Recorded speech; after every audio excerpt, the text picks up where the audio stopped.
The Newsday continues here on One News Now. I'm Diego Castro, bringing you the biggest headlines from around the world. Chinese President Xi Jinping and Russian Prime Minister Mikhail Mishustin meet in Moscow on Tuesday, the second day of Xi's state visit to Russia. During the meeting, Xi invited Mishustin to visit China and also called for regular meetings between the two nations' prime ministers. China's state news agency also reports that Xi is inviting Russian President Vladimir Putin to China this year for the Third Belt and Road Forum for International Cooperation. You're also welcome to visit to China very soon so that you can establish close ties with the new premier of the State Council, Li Qiang. I am also very happy to meet with the Prime Minister and so many leaders today. I would like to exchange more ideas with you.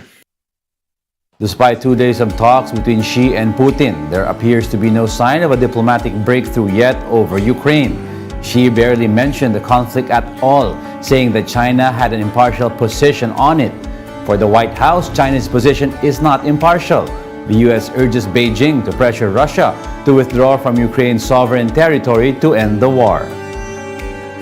We encouraged President Xi to advocate for this exact essential key point, which must include the withdrawal of Russian forces from sovereign Ukrainian territory consistent with the UN Charter. The entire world would like to see this war end, especially the Ukrainians themselves, who have put forward their own plan for a just peace, which draws again on these same UN principles.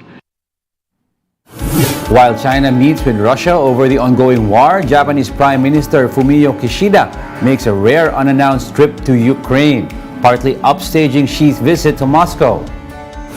Kishida says his trip was made secret until the last minute due to security reasons. During his trip, Kishida visited the town of Bucha and paid his respects to the 400 civilians that were said to have been killed in the city during the fighting last year. As I step on the ground of Bucha today, I really feel great anger for all the atrocious acts. I would like to give my heartfelt condolences to all the victims and the wounded on behalf of the Japanese nationals. Kishida also invited Ukrainian President Volodymyr Zelensky to join the G7 summit to be hosted by Japan. The Ukrainian leader says he is set to attend, but only virtually. Of course, we discuss our cooperation within the framework of Japan being chair of the G7. Prime Minister Kishida invited me today to take part in the G7 summit. That is planned for May in Hiroshima. I accepted the invitation to take part virtually. New York City braces for a possible indictment of former U.S. President Donald Trump. A protest gathered outside the Manhattan courthouse calling on authorities to condemn Trump over an alleged hush money payment to porn star Stormy Daniels in 2016. Reports stated that Trump's former fixer Michael Cohen had handled the payments in exchange for her silence about the affair she claimed with Trump. A grand jury which heard testimony on Monday could bring charges as soon as this week, with Trump predicting he would be arrested by Tuesday, U.S. time. According to a Reuters poll, some 44% of Republicans say Trump should drop out of the White House presidential race if he is indicted. We'll be back with more stories after the break. Keep it here on One News.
You're still watching One News Now World. I'm Diego Castro. TikTok bans deep fakes as it rolls out new guidelines amid increasing Western bans over cybersecurity and misinformation. Under its updated guidelines, deep fakes, also known as synthetic media generated by artificial intelligence of private figures and young people, are no longer allowed. This, as TikTok says, it strives to be fair, protect human dignity, balance freedom of expression, and preventing harm. Deepfakes for public figures are allowed in certain contexts but may not be used for political or commercial endorsements. TikTok also says that deepfakes or manipulated content that show realistic scenes must be labeled to indicate if they're fake or altered in some way.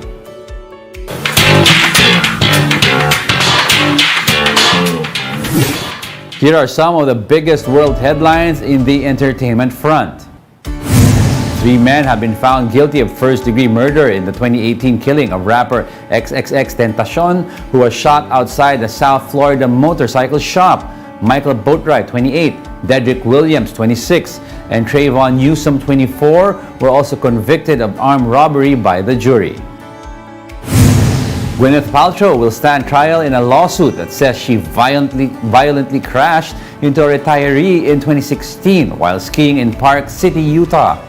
Kerry Sanderson is suing Paltrow for $300,000, claiming the accident caused, quote, a brain injury, 4 broken ribs, and other serious injuries.